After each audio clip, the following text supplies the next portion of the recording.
transported and distributed in piping systems every single day. They can include solvents and chemicals, oil and gas, or steam for energy transmission. The fluids flowing through pipes often have completely different properties.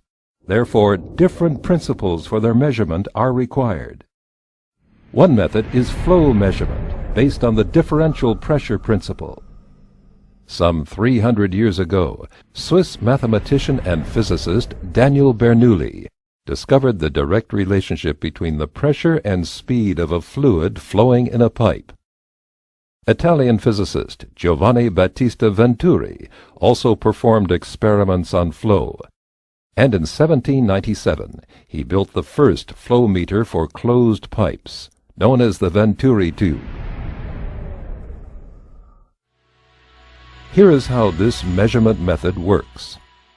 Differential pressure flow meters have an artificial restriction integrated into the measuring tube, illustrated here by the example of an orifice plate. Two holes are located in the pipe wall, one before and one after the orifice plate. Two separate tubes connect these holes to a differential pressure sensor, with its two pressure chambers separated by a diaphragm. The tiniest pressure differences in the flowing fluid can be precisely measured. If the fluid is not flowing, the pressure before and after the orifice plate is essentially identical. As soon as the fluid starts to flow, its velocity around the orifice plate increases significantly because of the restriction in the cross-section. At the same time, due to the laws of fluid mechanics, the static pressure at this point decreases. Consequently, different values are detected in the pressure chambers of the sensor, a higher pressure before and a lower pressure after the orifice plate. This pressure difference is a direct measure for the flow velocity, and thus the mass and volume flow in the pipe. The higher the flow velocity, and the resulting drop in pressure around the orifice plate, the greater the differential pressure measured. In numerous industrial applications, the orifice plate covers many needs of flow measurement technology.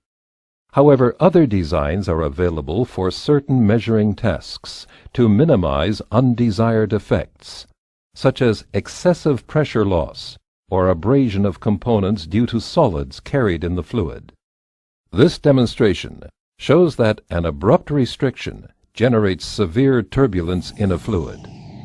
Nozzles with a rounded, funnel-like inlet clearly reduce turbulence and thus create less pressure loss. Nozzles are particularly suitable to higher flow velocities or to fluids with abrasive solid particles.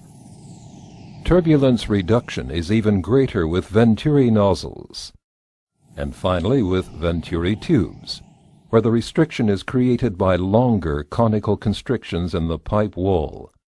All these designs can be supplied with different restriction diameter sizes, so that the pressure loss and the differential pressure generated can be optimized for the process conditions. Industrial flow measurement using